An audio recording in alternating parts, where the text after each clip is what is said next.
Bonjour à toutes et à tous, bienvenue dans ce jeu, c'était podcast en direct de Rouen où se déroule le tournoi WTA 250.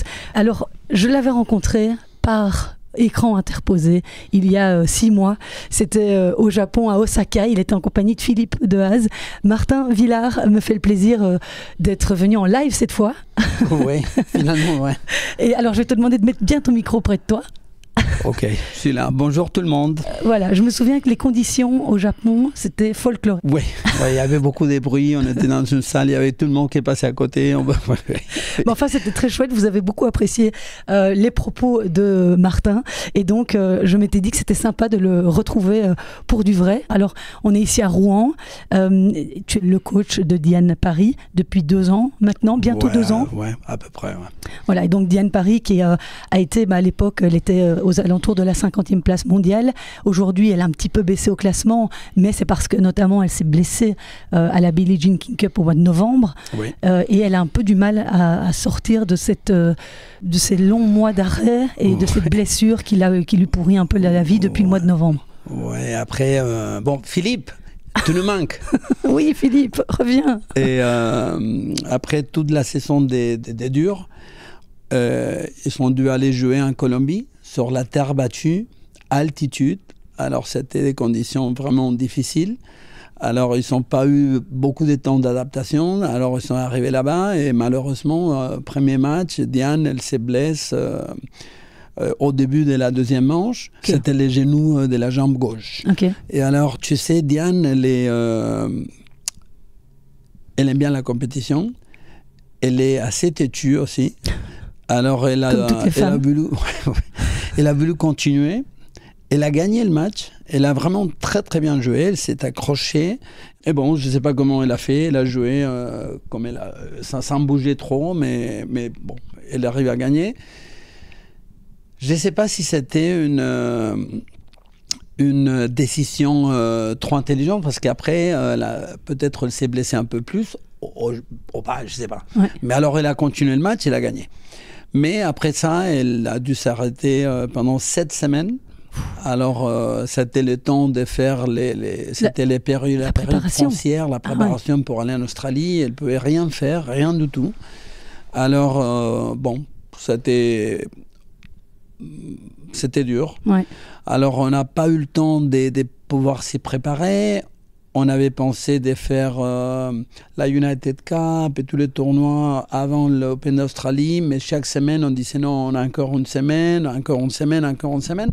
Alors, on s'est entraîné un tout petit peu avant d'aller à l'Open d'Australie et on est allé avec l'idée de pouvoir jouer Singapour, Abu Dhabi, Doha, Dubaï et de s'entraîner là-bas. Ouais. Et bon, malheureusement, on termine l'Open d'Australie, qu'elle a joué contre Vekic, elle a perdu 6-4, 6-4. Elle a pas trop mal joué, vraiment, mais parce qu'elle est douée, elle joue un peu comme ça, et aussi, elle n'avait rien à perdre. Alors, elle était... relâchée, quoi. Ouais, relâchée. Alors, elle perd là-bas, mais après le match, elle était morte. Elle avait mal partout. Alors, on a décidé de ne pas jouer à Singapour. Et on est parti à Dubaï pour s'entraîner un peu. Alors, on a fait venir l'entraîneur physique qui était en France. Et on a beaucoup travaillé là-bas. Ils ont bien travaillé sur la plage. Ils ont fait beaucoup de séances, un peu tout, cardio sur les sables. Et puis après, on est parti à Abu Dhabi. Et là-bas, vraiment, elle était en train de bien jouer parce que là-bas, on s'entraînait avec Leila. Fernandez. Ouais. On s'entraînait avec Caroline Garcia. On s'entraînait avec plusieurs filles qui étaient là à Dubaï. Dubaï, maintenant, c'est un centre de tennis. Ouais. Et puis, premier match qu'elle joue à Abu Dhabi, premier jeu, 30 ans. Elle fait un mouvement un peu brusque comme ça pour aller chercher un coup droit. Elle me regarde. Elle m'a dit, je crois que je me fais mal. De nouveau, au même genou? Non. C'était tout le contraire. C'était la jambe droite. Et à mon avis, c'était parce qu'inconsciemment, on commence à appuyer beaucoup plus sur la droite pour compenser. Et puis, c'était c'était musculaire. Alors, elle a dû arrêter. Bien sûr, comme elle est têtue, comme j'ai déjà dit, elle a continué toute la première manche. Ah bon? Mais moi, j'ai dit, c'est arrête. Et non, j'essaye un tout petit peu.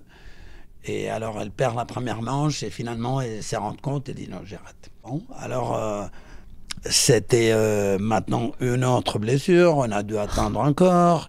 Et puis, chaque fois, quand on s'arrête, pour la tête, c'est pas bien.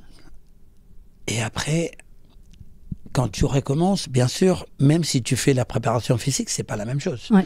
Alors, les tennis, c'est un jeu qui physiquement, ça demande un effort spécial, c'est brusque, il y a des mouvements très très brusques. La balle, elle vient lourde aussi. Alors, on commence à avoir mal partout. Quand on recommence, on a mal au poignet, mal au coude, c'est l'épaule.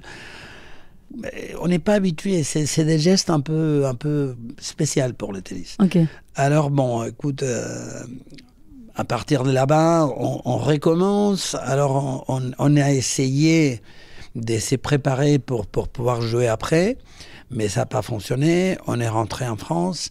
Alors on a décidé de ne pas jouer aux États-Unis, même si elle défendait quatrième tour, elle défendait quart de finale à Texas, à Austin.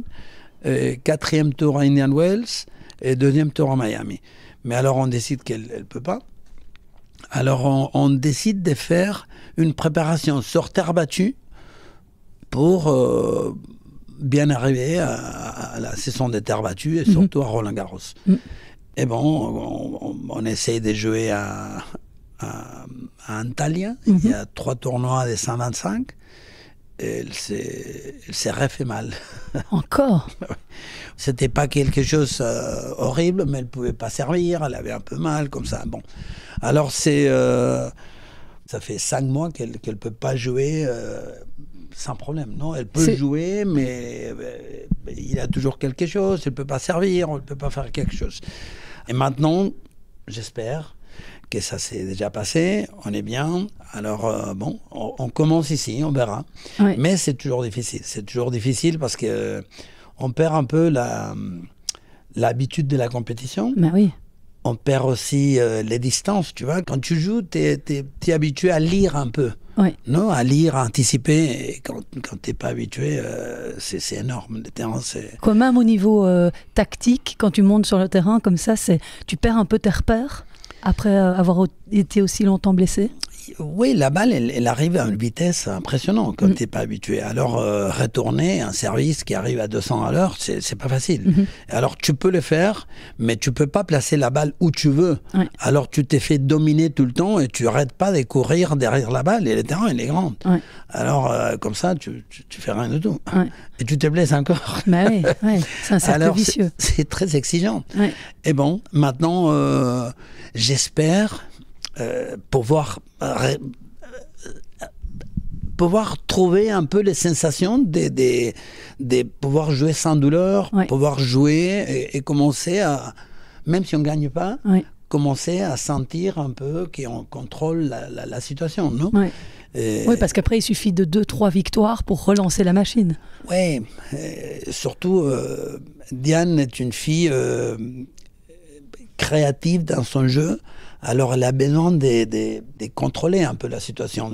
Si elle doit courir derrière la balle à droite et à gauche, elle ne fait rien. C'est pour ça que sur terre battue, ça marche bien pour elle? Parce qu'elle a plus de temps pour créer? Tu sais que quand j'ai commencé avec elle, elle détestait jouer sur dur. Mais elle a fait tous les résultats sur dur. Ok. Tous les résultats qu'elle a fait. Et l'année passée, quand elle a fait demi-finale à Osaka, qu'on en a parlé, oui.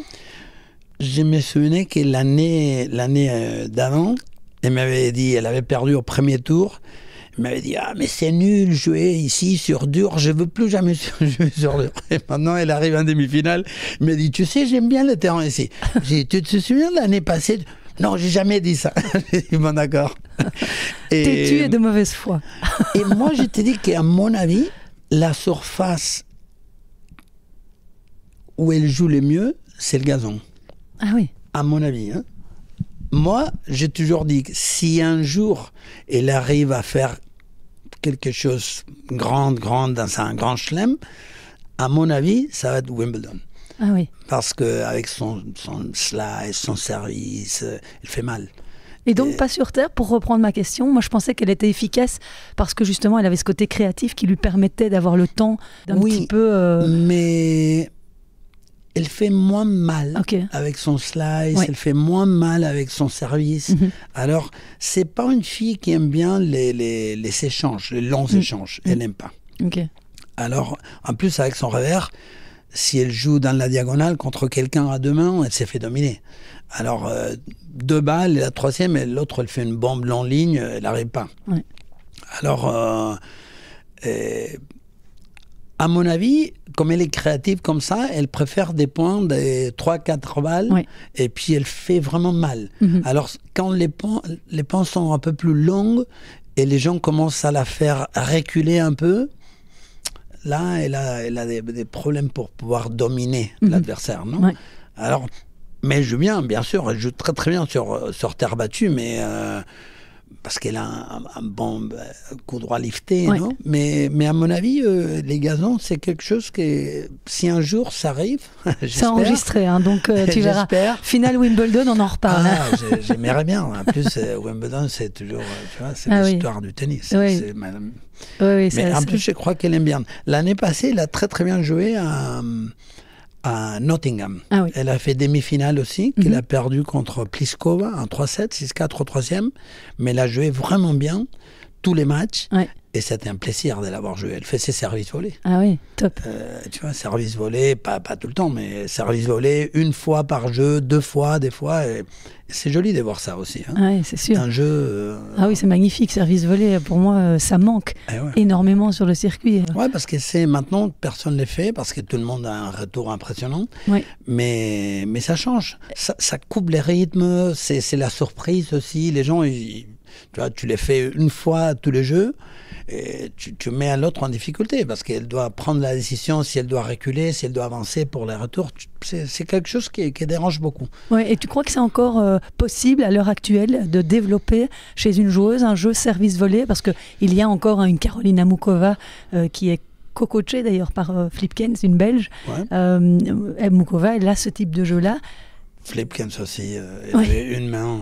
Formidable. Oh là là. Mais est-ce que tu crois que c'est encore sa place sur le circuit féminin aujourd'hui? Moi, pas par système, on ne peut pas faire ça comme rafter, tous les points. Mais 1 fois par jeu, même 2 fois par jeu, si les jeux un peu plus longs, Mais Sabalenka a introduit ça un petit peu dans son jeu. Moi, je trouve qu'il faut le faire. Mais même sur terre battue. Parce que tu envoies un message aussi à ton adversaire de dire, OK, où est-ce que tu vas te placer? Alors, il faut changer, varier. Même... parce que le jeu est devenu un peu trop robotisé. Bien sûr. On peut dire. Tu vois, les gens, ils tapent comme des fous. Et alors... il faut couper un peu le rythme. Il faut monter, il faut faire des amortis. Si tu vois Alcaraz, tu vois, Alcaraz, il fait service volé aussi. Et faire sortir ton adversaire de la zone qu'il domine, qu'il contrôle. Alors, tu l'obliges à faire quelque chose qu'il ne veut pas faire. Surtout dans des moments importants. Tu vois, moi, j'ai toujours dit, il faut savoir, pas seulement taper la balle, mais jouer. Alors, si tu penses un peu dans la situation, disons un jeu, c'est pas la même chose si tu es 40-15 ou 15-40. Alors si tu domines, moi je suis 40 et toi tu es 15. Alors qu'est-ce que tu vas faire avec ton retour? Tu vas pas tenter un coup gagnant direct. Non. Alors moi je sais ça. Je sais que tu vas jouer un peu plus safe. Non? Alors qu'est-ce que je peux faire? Attaquer ton point faible et t'obliger à faire une chose que tu veux pas faire. Prendre les risques. Alors, je sais que tu vas jouer plutôt sur les centres, et moi, je peux monter à la volée. Alors après, je t'oblige, peut-être si ton revers est ton point faible, je serre sur ton revers, et après, j'ai tout le temps là-bas pour te faire encore faire un passing avec ton revers. Alors, c'est possible que tu vas faire un lob, tu vois. Si tu le fais bien, j'ai dit super, mais c'est 40-30. J'ai encore une possibilité. Alors là, c'est des moments qu'il faut prendre un peu l'initiative d'obliger à ton adversaire à faire ce qu'il ne veut pas faire. Tu vois, alors c'est des points longs ou des points courts. Des points longs, si on est 30 partout, tous les deux, on est un peu... En retenue, quoi. Ouais. Mais sinon, c'est bien ça. Ouais. Et avec Diane, on avait travaillé un peu ça. Et quand elle était bien, elle se sentait, tu vois, libre comme ça. Et c'est là-bas qu'elle a commencé vraiment à bien jouer. Je me souviens à Indian Wells l'année passée qu'elle a bien joué. Et elle a beaucoup fait service volé. Ouais. Alors, en Australie, premier tour, elle a battu Wang. Ouais. Troisième manche. Elle a fait je ne sais pas combien de fois service volé. Parce que l'autre, elle tape. Alors, elle fait ses services volés et l'autre, elle ne s'attendait pas. Et après, physiquement, il faut pouvoir le faire aussi. Oui, mais c'est une question d'habitude et c'est une question aussi. Si tu as un peu peur, tu sais que tu es retenu comme ça. Tu dis, bon, service volé, j'ai pas le temps de penser. Écoute, j'essaie parce qu'elle sert bien. Et puis après, c'est une balle. Tu vois, tu l'as ici, tu joues là-bas, et puis t'as pas le temps de reculer et de jouer comme ça, tu vois, retenu, parce que ça arrive aussi. Tu commences à jouer comme ça. Mais alors, tu fais service volé, tu penses pas, et bon... Pour toi, c'est qui la meilleure joueuse, puisqu'on arrive sur la saison sur terre battue maintenant, pour toi, c'est qui la meilleure joueuse sur terre battue? Et Sabalenka, maintenant, elle est impossible. Pour toi, elle est passée au-dessus de Swiatek? Swiatek,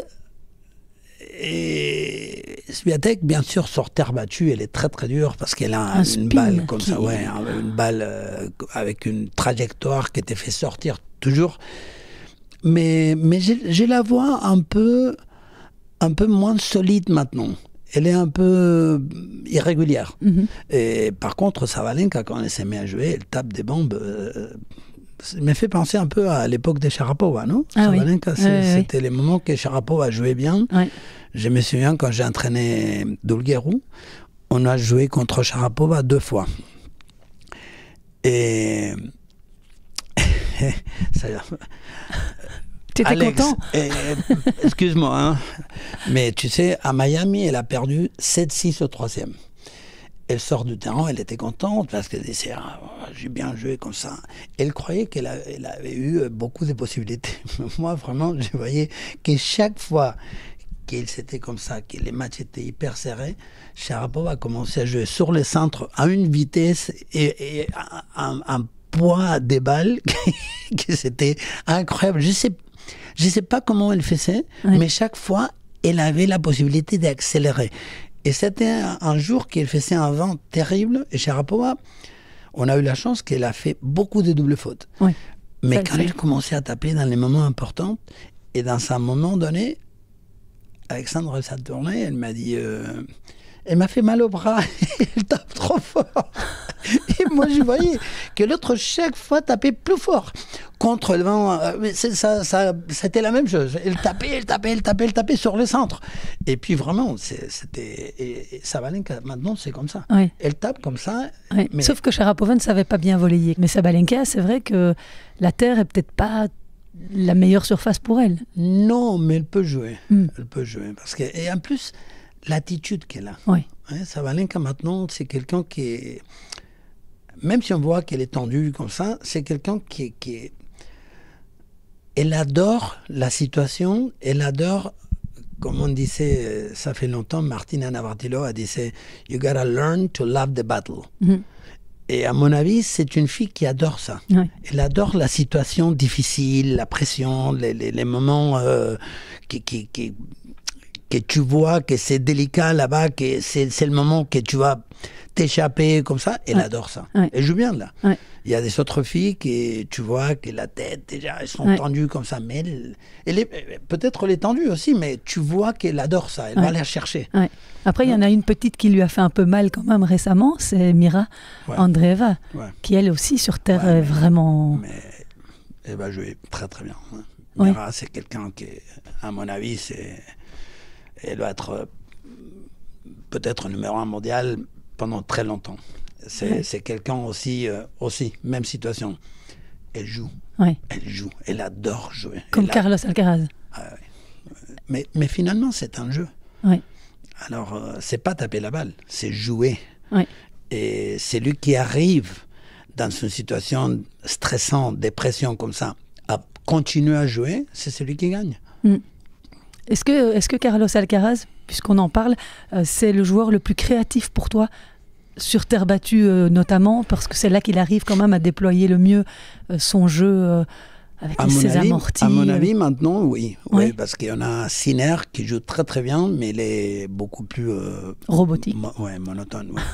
Et par contre, quand ils jouent l'un contre l'autre, c'est joli parce que c'est deux styles complètement différents. Mais oui, Alcaraz, c'est formidable. Moi, j'adore. C'est quelqu'un que j'adore regarder. C'est comme mon fils. Mon fils, c'est quelqu'un qui... Moi, c'est quelqu'un que quand il joue, j'ai toujours envie de regarder. Ouais. Il y a des autres joueurs que je les respecte beaucoup, mais... Ouais. Mais parce qu'ici, voilà, on vient de terminer Monte-Carlo il y a 3 jours. On n'attendait pas spécialement à ce que ce soit lui qui s'impose. Hein. Non, parce que dernièrement, il n'était pas trop régulier, mais quand il joue bien, c'est... Vraiment, c'est... Ouais. Moi, j'ai toujours dit que ça va être entre Sinner et lui, Ouais. tout le temps. Après, il y a des autres, bien sûr, qui jouent super bien, mais quand il arrive à s'amuser sur le terrain, à être créatif, il y a des moments que Sinner, comme il est un peu plus robotique, Ouais. alors il fait très peu de choses, très très très très bien faites, pendant très longtemps. Ouais. Et ça, c'est quelqu'un qui est très difficile à battre. Il tape la balle hyper propre, très très fort. Il faut pouvoir tenir le rythme. Alors, Carlos, contre quelqu'un qui est comme un mur, il se trompe, il fait des fautes, alors il perd. Mais quand il est bien dans sa peau, il sent bien la balle, c'est impressionnant. Ouais. Moi, j'ai regardé l'autre jour un peu la finale. C'était impressionnant. Ouais. Il perd la première manche, mais il continue, et finalement, il gagne assez facile. Ouais. Mais vraiment, quand il arrive à dominer son adversaire, c'est tellement joli à voir. Ouais. Et il tape. Hein. Ah ouais. Et Musetti, c'est étonnant qu'on ne l'ait pas vu avant ça, en finale sur terre battue, parce que c'est un joueur qui est vraiment très, très doué. Hein. Et joue bien. Hein. Ah, c'est magnifique. Ouais. Et il a je sais pas. Ils ont toujours joué ensemble avec Alcaraz, même époque, je crois, Ouais. parce qu'ils sont joués quand ils étaient juniors, sous 14, 16, comme ça. Et un autre qui vient très très fort, c'est le Brésilien.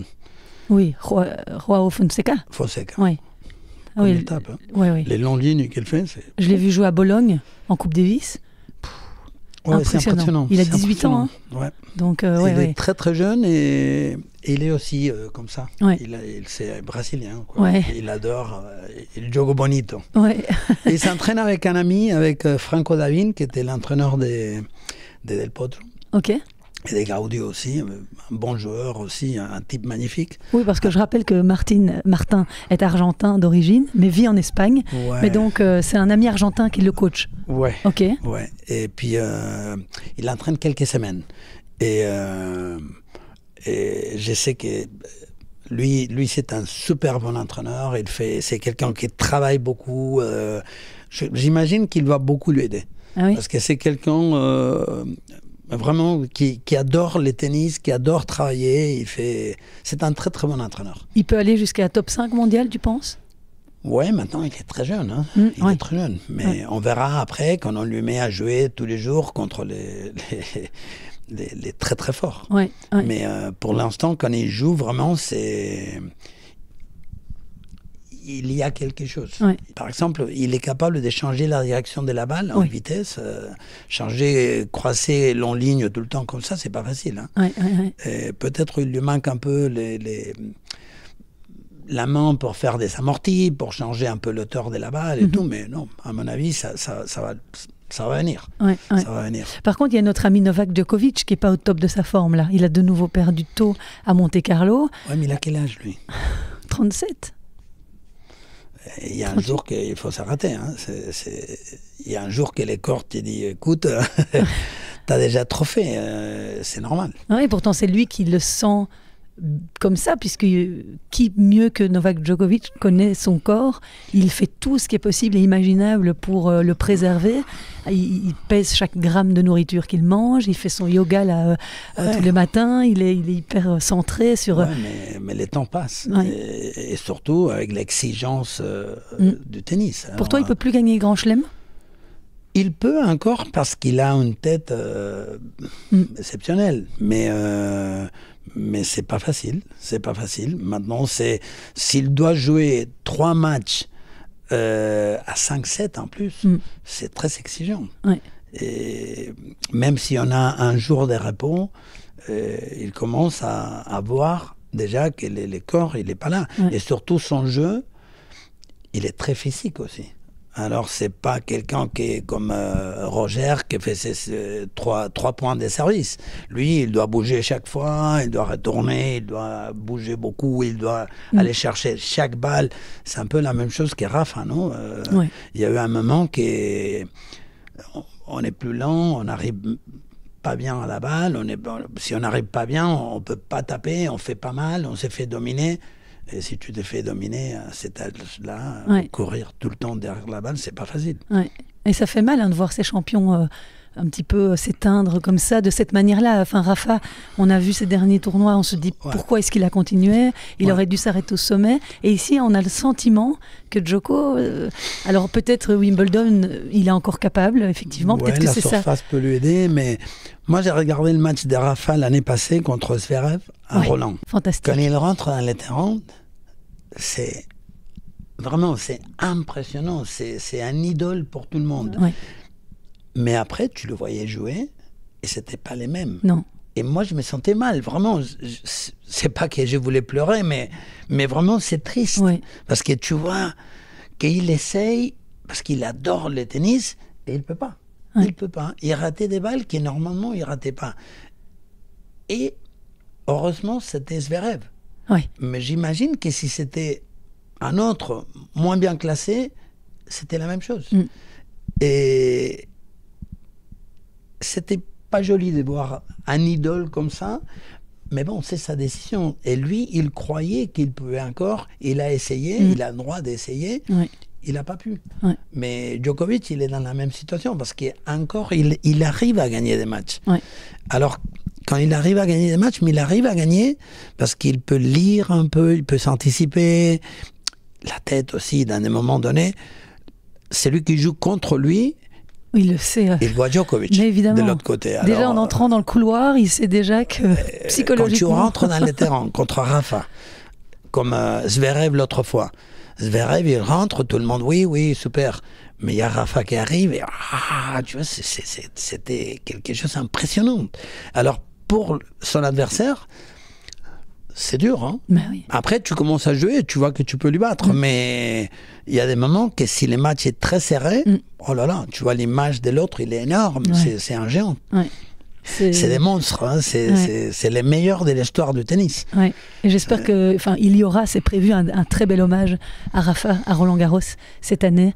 Oui, j'imagine. Ils l'ont annoncé, donc Amélie Mauresmo l'a annoncé, donc c'est top. Et il y a encore un dernier point. Bon, nous on vient de gagner la Belgique contre la France en Coupe Davis, et Diane faisait partie de l'équipe de France, et il y a eu elles ont perdu, on a vu qu'elles étaient quand même pas mal blessées, que ce soit Caroline Garcia, elles ont dû mettre Alizé Cornet, qui n'était pas spécialement prête non plus. Diane ne semblait pas à son top. Julien Benneteau a eu des mots quand même assez durs derrière, en disant... à un moment donné, il faut assumer, il faut pouvoir aller se faire mal, même pour son équipe. C'était des propos quand même un peu durs. Je voulais savoir quel est ton sentiment, et surtout Diane, comment elle a vécu les choses. C'était dur parce que la France, c'est un pays avec une histoire de tennis qui est 32e division, c'est douloureux.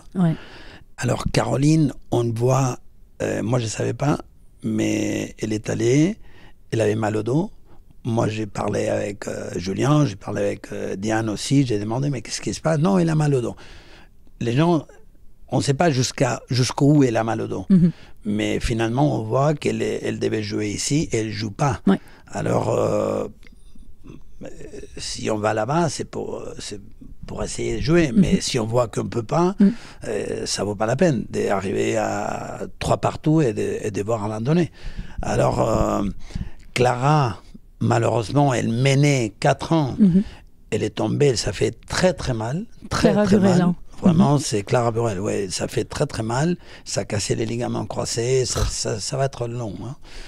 Et c'est très dommage parce que vraiment, Clara, la pauvre, elle était déjà blessée. Alors, elle avait perdu beaucoup de points, des rankings. Dans son ranking, elle avait descendu. Maintenant, recommencer, ça va être très dur. Ouais. Et puis, Diane, vous savez, cette année, Diane, elle a joué 3 matchs. L'année passée, dans cette époque, elle avait joué 21. Ouais. Alors, c'est une grande différence. Alors, on savait... Et surtout, on avait dit que bon, elle était pas à 100%, elle allait surtout pour le double. Oui. Mais si on pouvait éviter jouer les simples, mieux, surtout parce qu'on jouait sur dur. On s'était entraîné sur la terre battue. Elle a joué 2 doubles, elle a gagné les 2. Oui. Mais bon, je comprends un peu Julien, parce que c'est une déception pour un capitaine qui essaye à tout prix de gagner. Et de revenir parmi l'élite. Il n'y a pas les possibilités. Ouais. Alors, il y a Clara qui se blesse, Caroline qui ne peut pas jouer, Diane qui n'est pas à 100%, et Alizé, comme toujours, c'est quelqu'un qui adore la compétition. Et puis, moi, je l'ai vu à la Bisbal. Même si Diane avait perdu, moi, je suis allé un jour après pour aller regarder son match. Et vraiment, elle a gagné un 3-7. Les lendemains, elle ne pouvait même pas marcher. mais elle se donne à fond chaque fois. C'est quelqu'un qui adore ça. C'est un peu l'esprit espagnol, disons, argentin. Non, c'est un peu cette idée d'adorer les moments tendus comme ça. Et bon, elle a tout fait. Ils sont essayés, mais ça n'a pas marché. En plus, la Belgique, bon, c'est... Minen, c'est quelqu'un de très dangereuse. Oui. Je sais qu'ils sont un peu exagérés, ils sont mal pris, parce que les mots, on peut les prendre toujours d'une façon ou d'une autre. Oui. Et puis, Julien, il a tout essayé. Il n'aime pas laisser l'équipe en 2e division. Bien sûr. Et c'est normal qu'il est un peu frustré à cause de ça. Mais vraiment, j'ai lu ça plusieurs fois. C'est pas contre les filles, je sais pas, peut-être il était un peu dans les moments qu'il a parlé, je sais pas. Forcément, beaucoup de déception, beaucoup de oui, c'est dur aussi. J'imagine qu'il y a la pression de la fédération derrière, tu vois, c'est difficile. Mais bon, ils ont fait ça. Mais moi, je crois que bon, c'est un pays avec une histoire de tennis qui est vraiment le tennis féminin français. Maintenant, Saint-Caroline, Saint-Clara, avec Diane qui a descendu dans les rankings, c'est pas la même chose. Mais on a aussi des autres filles derrière. Et puis moi, je sais que Diane, elle va remonter. Puis bon, Caroline, je ne sais pas si elle va continuer, elle ne va pas continuer, on ne sait pas. Elle est un peu dans le doute pour le moment, en tout cas, ça c'est sûr. Oui, et puis voilà, et Clara, dès qu'elle revient, elle a un niveau exceptionnel. C'est quelqu'un hyper doué. Alors, puis on a Varvara Gracheva qui est votre numéro 1 maintenant. Oui, on a Gracheva, on a Léolia Jean-Jean qui est en train de pas mal jouer non plus. Oui, super, Léolia. Et on a des filles qui viennent derrière aussi. On a Boison. Que ça fait mal l'année passée aussi, les ligaments croisés, elle a dû arrêter, mais elle venait de gagner beaucoup de tournois. Alors moi j'étais pas là, je connais pas la situation, j'ai pas vu les entraînements, et je peux dire ce que j'ai vu. Moi, avec Julien, dès que je suis allé en France, il était hyper gentil avec moi, je le connais depuis très longtemps, quand il jouait. C'est pas, moi je sais pas pourquoi il a dit ça, mais vraiment, je crois qu'après, il faut qu'ils parlent entre eux et les choses s'arrangent en train de dire les choses. Non, c'est important de parler tête à tête et dire les choses. Et puis, En tout cas, nous, on était ravis, puisque nous, on monte.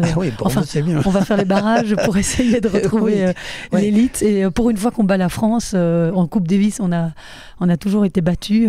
Ça fait une fois du bien. Ouais, bon, c'est... Mais ça arrive, c'est le sport. Bon, et je vais devoir te laisser aller parce que tu as rendez-vous avec Diane justement dans 7 minutes. Oui. Donc, je te remercie beaucoup d'être passé par Je sais tes podcasts. Non, merci à toi. C'était un vrai plaisir de te rencontrer en vrai, en chair et en os cette fois. T'as vu, je suis petit. Oui, t'es tout petit. Et alors, tu as ton short et ton pull qui sont assortis à ma coque de GSM. T'as vu hein, j'adore. ASICS. Voilà, ASICS. Allez, placement de produit. Peut-être ils vont me sponsoriser la prochaine fois, qui sait. Ok. Voilà. Allez, merci beaucoup d'avoir été au rendez-vous. On se retrouve, je viendrai voir le match de Diane tout à l'heure. Ok, d'accord. J'espère que ça ira. Contre qui elle joue, rappelle-moi? Elle joue contre Jacqueline Christian, la Roumaine. Ah oui. qui est un fameux... Il joue bien. Ouais. Ils sont joués l'année passée à Miami. Ouais. C'était une première manche très serrée, jusqu'à 5 partout. Ouais. Et bon, Christiane, elle est assez expressive, elle est assez, on dit comment, Moody, ah oui. Elle change D'humeur changeante. Et alors, jusqu'à 5 partout, c'était un match hyper serré. Et après, tout à coup, je ne sais pas pourquoi, Diane a gagné 8 points de suite, 7-5. Et après, je crois que c'était 600 ou 6-2, mais elle a lâché, quoi. Pas de match. Tu vois, c'est jusqu'à 5 partout, c'était hyper serré. Et vraiment, elle joue bien. Et Christiane joue très très bien. Puis elle a fissuré, quoi. Mais je ne sais pas ce qu'elle a fait. Je ne sais pas, elle s'est arrêtée. Et par contre, physiquement, c'est une fille qui peut tenir. Mais bon, on verra. Il faut rentrer dans sa tête. On verra aujourd'hui. C'est un peu ça que je dois parler avec Diane aujourd'hui. Je vais dire, c'est bien toi. Et donc c'est ça le programme là ce matin, vous discutez avant le match comme ça sur un tournoi? On va taper maintenant à 11h et on parle un peu. Ouais. Mais on a déjà parlé un peu, mais oui, tu vois, des petites choses à penser pendant les matchs. Ouais. Tu vois, surtout dès le début, il faut qu'il commence avec ses jambes, avec l'intensité. Tout le monde sait qu'elle n'a pas trop joué cette année. Alors, elle doit envoyer le message de bon, je suis là pour te battre. Non, je suis là, même si je suis pas à 100%. Bien sûr. La façon aussi de se retrouver un peu dans son niveau, c'est aller dans la direction correcte. Et la direction correcte, c'est celle-là. L'attitude, tu vois, être là. Accepter si on n'est pas capable de gagner aujourd'hui, parce qu'on joue contre une très bonne joueuse. Bon, ok, tant pis. Mais on doit aller dans la direction correcte. Et on fait son maximum. Ouais, c'est ça. Alors, si on commence à se plaindre parce qu'on ne sent pas la balle, parce que les terrains, les forêts bons comme ça, on est perdu. Alors, vous avez entendu, hein. Arrêtez de vous plaindre.